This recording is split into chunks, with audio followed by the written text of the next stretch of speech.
You ever open your front door and find a giant yellow excavator giving you the same look a junkyard dog gives a pork chop? Yeah, well, I have. It was 6:58 in the morning, and I was still in my flannel pajama bottoms and a t-shirt that said, "I paused my game for this." There it was, this diesel-belching beast of steel, growling at my grandfather's cabin like it had a personal vendetta. And standing behind it, as smug as a cat at a bird buffet, was Deborah Wainwright, president of the Willow Lake Homeowners Association, arms folded, clipboard pressed to her chest like it was the Constitution, and she was the last patriot on earth. Before I could say, "Ma'am, this is private property," that excavator swung its claw like a wrecking ball on Red Bull and took a chunk out of my porch like it owed her money. Leave a comment below and let us know where you're watching from. If you loved wild, true-feeling stories packed with twists, justice, and just the right amount of HOA chaos, don't forget to hit that subscribe button. Tomorrow's story is even more jaw-dropping, and trust me, the surprises coming next, you won't want to miss them. Let me back up. My name's Logan Price. I'm 40, single, and a freelance web designer, which means I get paid to argue with tech-illiterate clients and pretend urgent requests on a Sunday evening are reasonable. 2 years ago, my grandfather passed away and left me his cabin, hand-built in 1952, all oak beams and iron nails, with more charm than half the condos in Georgia. It wasn't fancy, but it was honest. Every morning, I'd sit on the porch with my chipped World's Best Grandpa mug, drinking black coffee and listening to the lake breathe. No traffic, no neighbors passive-aggressively mowing lawns at 7 a.m., just peace, ducks, and the occasional frog with opinions. That was until this HOA president decided my cabin didn't match her lakeside aesthetic and declared it an emergency-level threat to community standards. You'd think it was leaking plutonium the way she carried on. The funny or not-so-funny thing is, I didn't even know I was in an HOA. When Grandpa bought this land, it was all wilderness and dirt. Somewhere between him carving the fireplace stones and me inheriting the place, the neighborhood grew around us like a bad haircut, uneven and full of regrets.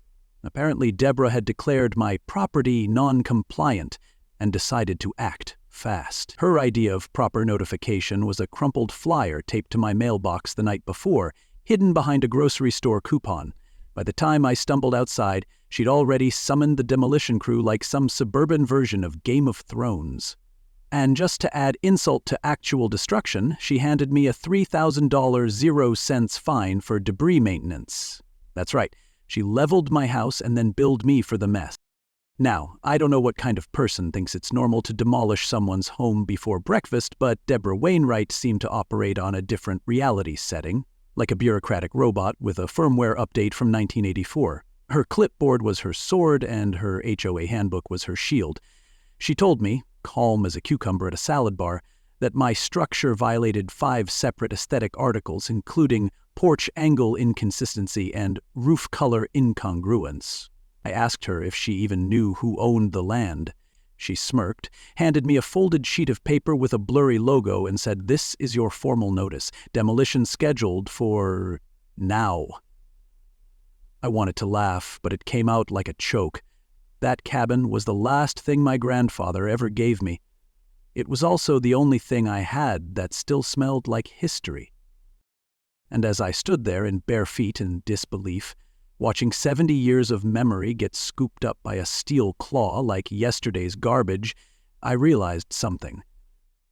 Deborah didn't just tear down wood and nails. She bulldozed trust, legacy, and a little man's entire sense of place. But the part that really stuck in my throat? She didn't even blink. She directed the demolition crew like she was running a summer camp, ticking boxes and sipping from her stainless steel water bottle while my childhood fireplace collapsed behind her. When the dust settled and the porch was nothing but splinters, she looked at me, smiled, and said, "You have 24 hours to clean up this site. Let's keep Willow Lake beautiful." Then she turned, heels clicking like punctuation marks, and left me standing there, holding my busted coffee mug and wondering how in the world I'd just been evicted from my own inheritance by a woman with a laminated name tag and a thirst for power. It's one thing to have your house flattened by a machine that sounds like a jet engine gargling gravel. It's another to realize the person behind it did it on purpose. I wasn't dealing with a clerical error or some overzealous rule follower. No, I was dealing with a woman who'd weaponized paperwork. After the dust settled, I made it my mission to figure out who Deborah Wainwright really was, because nobody wakes up one day and thinks, you know what, I'm going to bulldoze a man's legacy before sunrise. That kind of chaos takes practice, and probably a PowerPoint. I started knocking on doors, still in shock, still caffeinated with grief. What I got back was a lot of nervous smiles and tight-lipped sympathy. The neighbors looked like they wanted to speak, but their eyes kept darting over my shoulder like Deborah might pop out of a hydrangea bush and find them for gossiping without a permit. Everyone had the same phrase, "You don't want to mess with her." That's what Mrs. Callahan whispered as she passed me a lemon bar with trembling hands, like I was a condemned man in need of a final treat. If fear had a zip code, it'd be stamped on every mailbox in Willow Lake. But the silence only made me more curious. Who made this woman queen? That's when I met Marlene Decker, retired 6th grade teacher, 3-time HOA election dodger, and owner of the most sarcastic eyebrow in the neighborhood. She waved me into her kitchen like I was late for detention. "Sit, sip, learn," she said, handing me a cup of coffee and launching into a crash course on the Deborah doctrine. Turns out Deborah moved in 3 years ago after what Marlene described as a catastrophic divorce and an equally catastrophic personality. By month 2, Deborah had rewritten the HOA bylaws, added clauses about lawn gnome density, and fined a man for planting non-natulus. According to Marlene, Deborah treated regulations like jazz. Make it up as you go, as long as it sounds official. Marlene had that kind of insight that comes from a lifetime of dealing with school principals, petty committees, and poorly thought-out authority. She told me Deborah built her kingdom through fear, not fairness. People stopped attending HOA meetings because they were afraid showing up might result in a warning letter or a surprise inspection. "She's Napoleon in yoga pants with a clipboard," Marlene said, nodding with the wisdom of someone who's seen more than her share of tiny tyrants. Every story she told chipped away at my remaining patience. Fines for mailbox paint color, for holiday wreaths hung past regulation time frame, even one neighbor who got cited for a lawn chair placement violation. I wasn't Deborah's first target, I was just her boldest one. And just when I thought the morning couldn't get any weirder, Marlene stood up, walked over to an old cabinet, and pulled out a key. "He told me to wait," she said. "Told me if they ever came for the cabin, this belonged to you." I looked at the key like it might explode or open a trap door into a bunker full of secrets. It was small, brass, and oddly heavy in my palm. "Come back tomorrow," she said, eyes sharp behind reading glasses. "We'll open it together. What your grandfather left behind, it might be more than just stories." And just like that, the bulldozed porch wasn't the end of the story. It was the beginning of something bigger, something buried, and something Deborah probably wasn't ready for.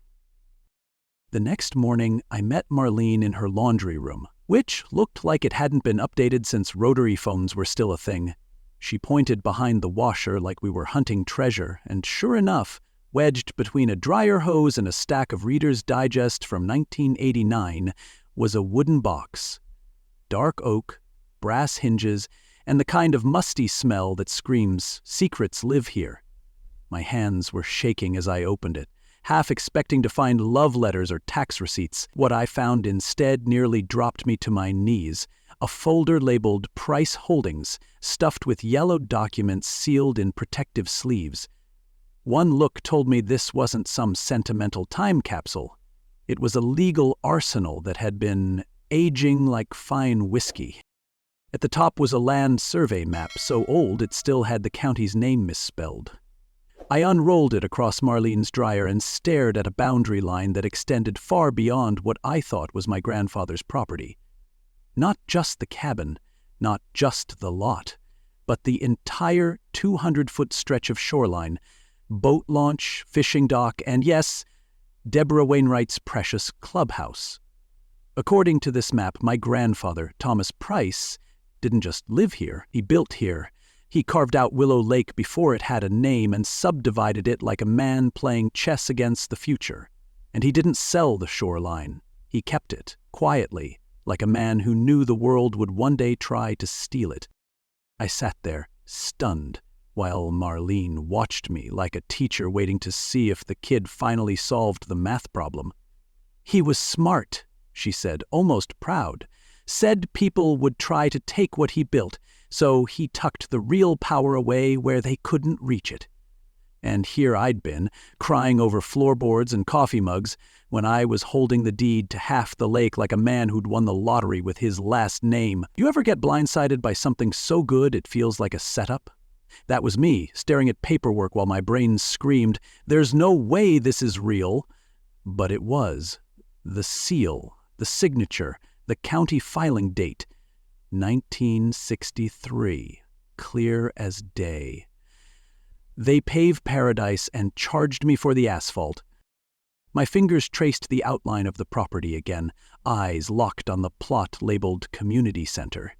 That's what the HOA clubhouse sat on now. But it wasn't theirs. It was mine. My grandfather had never granted them the land. He'd allowed access, an easement with specific stipulations buried in a clause so dry it made desert sand look like soup. The community could use the land for recreation, not for building, not for bulldozing, and definitely not for fining the landowner $3,000 after destroying his own home. Suddenly, Deborah's smug little empire looked a whole lot more like a sandcastle waiting on the tide. I looked at Marlene and felt something shift in my spine. No more playing defense. No more pleading with a woman who thought her clipboard trumped the Constitution. This wasn't just about justice anymore. It was about jurisdiction. I didn't just have leverage, I had legal terrain. And I was about to redraw the map on Deborah Wainwright's whole operation. Because when you try to bury a man's past, you better hope he doesn't dig up the deed. There's something deeply satisfying about walking into a building you now legally own, especially when everyone inside thinks you don't. That Thursday evening, I strolled into the Willow Lake HOA board meeting with the calm of a man holding every receipt. The clubhouse, usually filled with the sound of passive-aggressive paper shuffling and Deborah's nasal declarations, went dead quiet. I could feel the tension before I even opened my mouth. They looked at me like I was the ghost of property law past. Deborah sat at the front, her usual clipboard clutched like a shield, eyes narrowing as if squinting hard enough might turn me back into a problem she could bulldoze. She cleared her throat. "Mr. Price, this is a private HOA meeting. If you're here to discuss payment—" I cut her off, with the kind of smile that comes from sleeping in your truck and rising from the ashes like a caffeinated phoenix. "Actually, I am here to talk about payment, Deborah. But not mine, yours." I dropped the rolled survey and the original deed on the table, like a magician revealing his final card. The room collectively leaned in. "Turns out this lovely meeting hall, your boat launch or walking trail, you've been using my family's land for free, for decades. And then you bulldozed my house on it." You could hear a pin drop. Or maybe that was Deborah's authority deflating like a balloon that just met a thumbtack. She tried to recover, of course. Deborah always had a comeback chambered, even if it was powered by delusion and page numbers. "Those documents aren't valid," she sniffed, thumbing through them like she was hoping for a typo that would save her skin. Anyone could fabricate old deeds, but the notary stamp and county seal from 1963 said otherwise, and the board members, those same folks who'd nodded through her previous decrees, weren't nodding anymore. One of them, a nervous guy named Richard with the voice of a guilty conscience, asked, "Is this true? Is the clubhouse really on his land?" Deborah gave him a look like he'd just betrayed her over a $5.00 salad, but she didn't answer. Because she couldn't. "This isn't revenge," I told them. "It's rent control. With interest." I laid it out plain. I wasn't here to kick anyone off the property or set fire to the summer picnic schedule. I wanted compensation for the cabin, and I wanted a formal agreement going forward. No threats, no bulldozers, just paperwork, the good kind, the kind that means something. The kind Deborah should have checked before she turned my porch into. The board erupted into a flurry of mutters and side-eyes like kids caught helping the mean girl cheat on a test. That was the moment the shift happened. Power doesn't always scream. It sometimes just walks in holding a map. I left them to their chaos, let the board decide what kind of mess they were willing to clean up. But Deborah? She wasn't done. See, when you build your entire kingdom on unchecked rules and manufactured authority, the last thing you want is for someone to bring in real facts. So she launched what I call Plan B. I discovered it the next morning. Spray paint on my truck, my mailbox stuffed with HOA violation notices like confetti, and, most creatively, a dead fish on my windshield with a note that said, "Get out." Apparently subtlety wasn't her strong suit. But intimidation only works on the uninformed, and I was now armed, dangerous, and documented. And believe me, we were just getting started. If you found this story helpful or saw a little bit of your own experience in it, please share it with a friend who's been dealing with the same kind of HOA madness. You never know who needs to hear that they're not alone and that there's always a smarter way to fight back. And hey, leave a comment and let me know what you think of this story. I'd love to hear your take on how you would have handled Deborah. When I said Deborah launched Plan B, I didn't realize she was aiming for cartoon villain territory. I woke up the next morning to find my truck spray-painted with the words "Squatter Trash" in neon orange, like some bitter teenager had been handed a can of rage and no adult supervision. My mailbox had been stuffed with a dozen HOA violation notices. Some printed, some handwritten, all ridiculous. Unapproved overnight parking, unmaintained landscape debris, unauthorized presence of truck on private street. I hadn't even had time to violate anything yet, but the real piece de resistance? A dead fish on my windshield, complete with a handwritten note, "Get out." Classy. Nothing says I'm losing control like seafood-based intimidation. I didn't scream, I didn't throw things, I took photos. Every angle, every can of graffiti, every soggy insult, because when someone throws petty at you, you don't throw it back, you file it. That's how you win. It was about 10 a.m. when the sheriff's deputy showed up. I'd called the non-emergency line and asked for someone who could spell the word jurisdiction. Enter Deputy Raul Martinez, a tall, calm man with aviators that screamed, "I've seen worse," and a notepad that meant business. He walked the property with me, nodded through the details, and asked if I had any proof of ownership. I handed him the deed, the survey, and the easement records. He read them like a man who knew what to look for, and then he exhaled slow through his nose. "Well," he said, "this changes a few things." Deborah, of course, came barreling out of the clubhouse like she'd been alerted telepathically. She marched up to us, clipboard in hand like it was a holy relic. "Officer, this man is trespassing. He's been harassing the community and interfering with HOA operations." She sounded like she was auditioning for a courtroom drama, minus the facts. Deputy Martinez turned to her, polite but unmoved. "Ma'am, I've reviewed the documents. This land, including the clubhouse you're standing in, belongs to Mr. Price. He's not trespassing, he's the legal landowner." And just like that, Deborah's face froze. It didn't melt. It froze, her mouth open like she was trying to reboot mid-sentence. Watching her try to argue with a badge and a map was like watching a raccoon try to open a bank account. Determined but doomed. Martinez warned her, calmly, that any further harassment, vandalism, or misuse of community resources would lead to charges. "He has every right to be here," he said, "and you, ma'am, do not have the right to destroy property or issue fines on land you don't own." She tried to pivot, throwing legal jargon like spaghetti at a wall. Martinez didn't flinch. "Ma'am, don't mistake paperwork theater for authority." That was it. That one sentence should be engraved on a plaque. Deborah stormed off, muttering about calling her attorney and filing a formal complaint. But the damage was done, this time, to her credibility. A real authority had stepped in and told the truth. I wasn't the crazy guy with a grudge. I was the rightful owner who just hadn't known how deep his roots ran.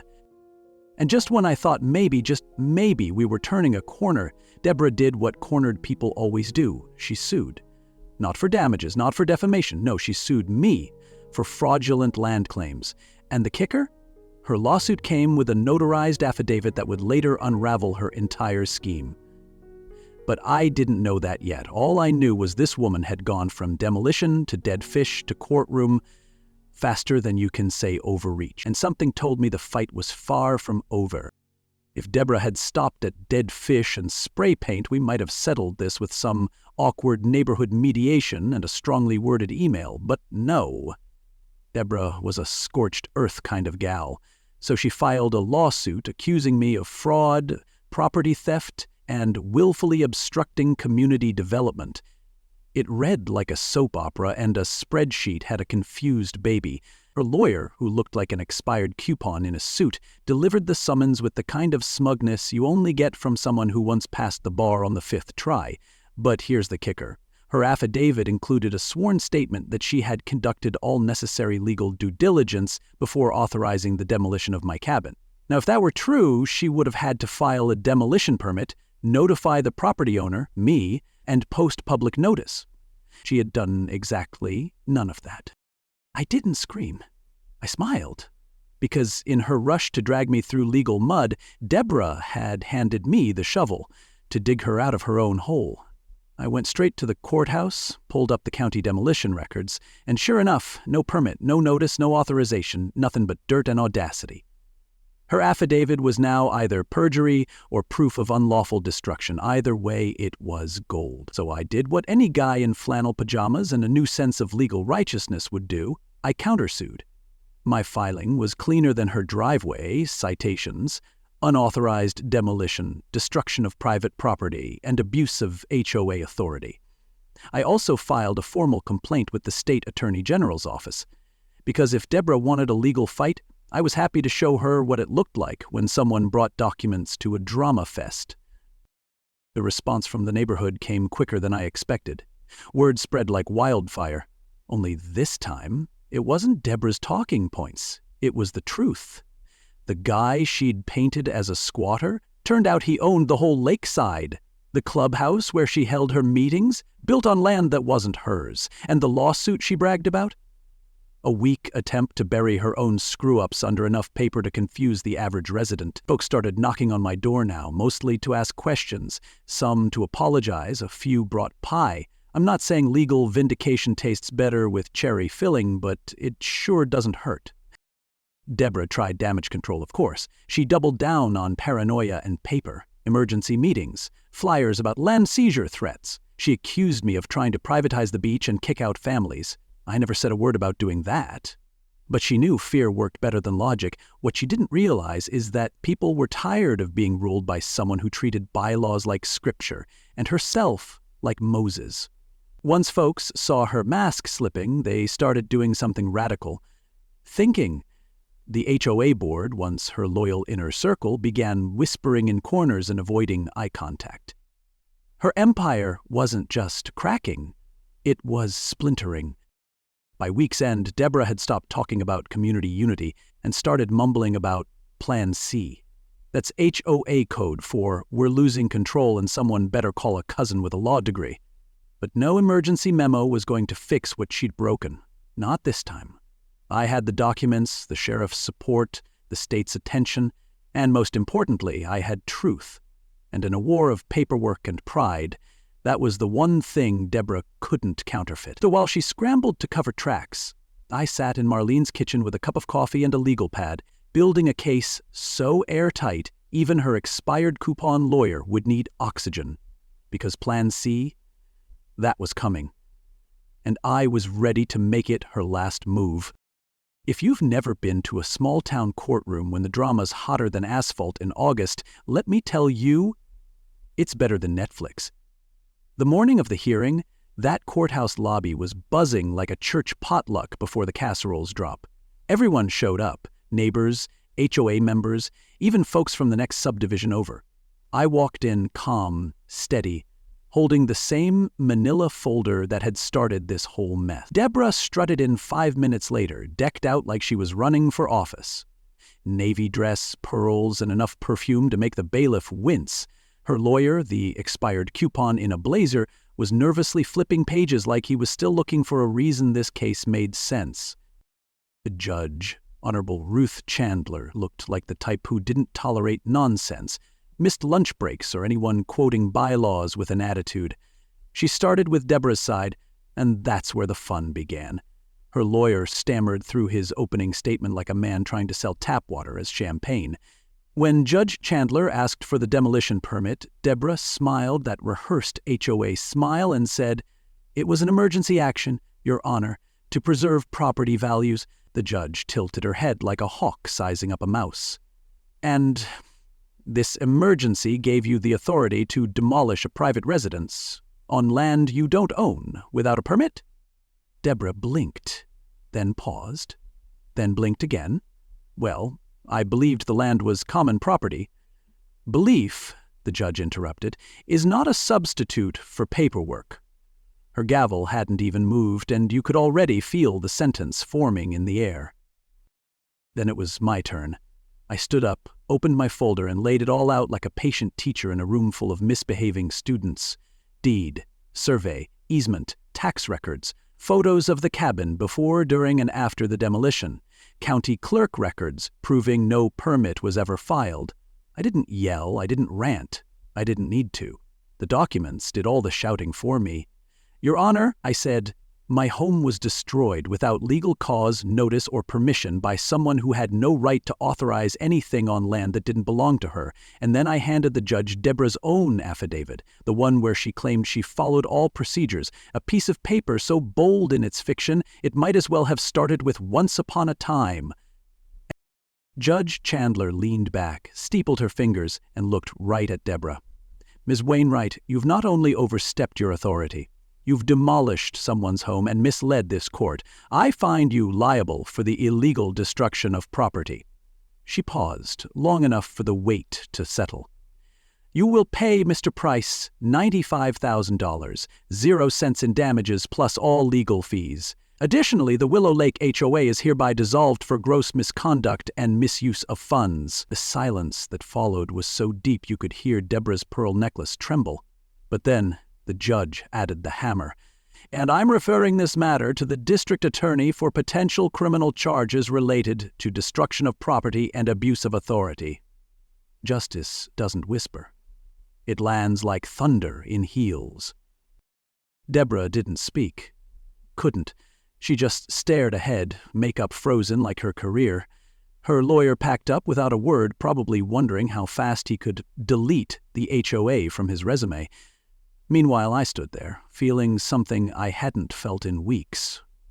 Weightless. I walked out free, finally breathing air that didn't smell like pine needles and HOA gaslighting. Deborah walked out fired, her empire of fines and fear reduced to a clipboard full of regrets. But just as I reached my truck, my phone buzzed. Unknown number. I answered, and a calm voice said, "Mr. Price, I represent a community about 50 miles from you. We're dealing with an HOA president that's gone rogue. We heard what you did, and we could really use your help." I looked out across the lake, wind in my face and justice in my back pocket. Oh, Deborah might be done. But me? I was just getting started. 6 months later, I was sitting on the porch of a brand new cabin, sipping coffee from the same chipped mug that had somehow survived the demolition. The fresh lumber still smelled like a promise, and the lake shimmered like it was glad to have me back. I'd rebuilt the place with help from some neighbors who, not that long ago, were too scared to speak my name above a whisper. Now they brought over tools, pies, and stores. Without Deborah's clipboard empire breathing down everyone's necks, Willow Lake had turned into what it should have been all along, a neighborhood, not a regime. Funny what happens when fear moves out and decency moves in. The old HOA clubhouse? It's a community rec room now, volunteer-run. No more fines, no more surprise inspections for having non-regulation potted plants. And here's the kicker. Property values actually went up. Turns out peace, trust, and the absence of tyrannical meeting minutes are pretty valuable after all. Families hosted lakeside barbecues again, kids played without worrying if their beach towels were aesthetically disruptive. People finally started acting like neighbors, not surveillance officers in polos. Debra, last I heard, sold her house, skipped town, and was somewhere in the Midwest trying to rebrand herself as a governance consultant. She can keep the title. I'll keep the land. I thought that was the end of the story. One fight, one victory, and back to designing websites in peace. But then came the call. Another lake community, same playbook.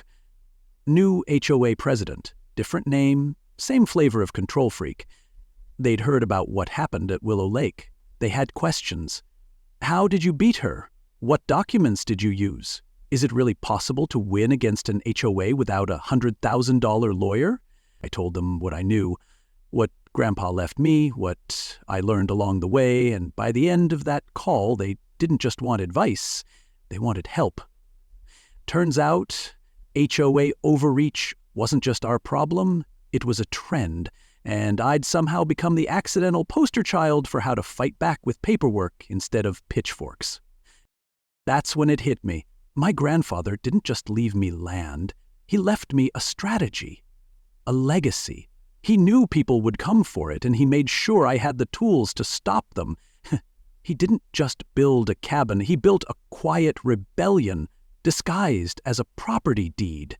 I used to think legacy meant inheritance. Turns out, legacy is what you build for the next guy, and maybe, just maybe, my job wasn't finished. Maybe I wasn't just a homeowner with a grudge.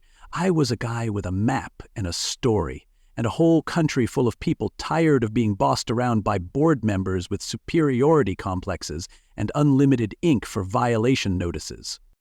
So now, between freelance gigs, I pick up the phone, I review surveys, I help folks draft letters that hit harder than shouting ever could. No, I'm not a lawyer, I'm not a politician, I'm just a guy who had his home destroyed and figured out how to turn that wreckage into resistance. And if my story helps someone else keep what's theirs, then the fight was worth it. If you've ever been steamrolled by a clipboard tyrant, hit that like button, share this story with a friend who's in the same boat, or the same HOA. And remember, justice doesn't knock. It shows up with a mug, a folder, and the deed to the land under your clubhouse. And as I sat there on that porch, watching the sun dip low over the water my grandfather once claimed with calloused hands and quiet wisdom, I realized something. This story, my story, was never just about land. It was about boundaries, the kind that get crossed quietly, slowly, by people who smile while they take, and the kind you have to draw firm even when it's uncomfortable. What started as loss became legacy. What started with a wrecking ball ended with restoration. And not just of property, but of dignity, community, and the belief that ordinary people can still win, even in a world full of fine print and fake authority. The real lesson? You don't need to yell to be heard. You don't need to fight dirty to win clean. And sometimes the loudest form of resistance is a calm voice, a well-worn deed, and the confidence to say, "Not today." Because injustice doesn't always wear a villain's face. It sometimes hides behind policy, title, and a clipboard. But truth? Truth has roots. It grows deeper than regulations, stronger than fear, and once uncovered, it changes everything. If you felt something from this story, if you've ever been overlooked, pushed out, or silenced, this one was for you. Share it with a friend who's been fighting their own HOA drama or small-town tyrant. Let them know they're not alone. Leave a comment below and tell us what you took away from this story. Was there a moment that hit home for you? And, of course, hit that like button if you believe justice isn't just an idea, it's something we live. And make sure you subscribe so you don't miss the next story, because if you thought this one was wild, wait until you hear what happened when a golf cart chase turned into a federal investigation. Yeah, you're gonna want to be here for that.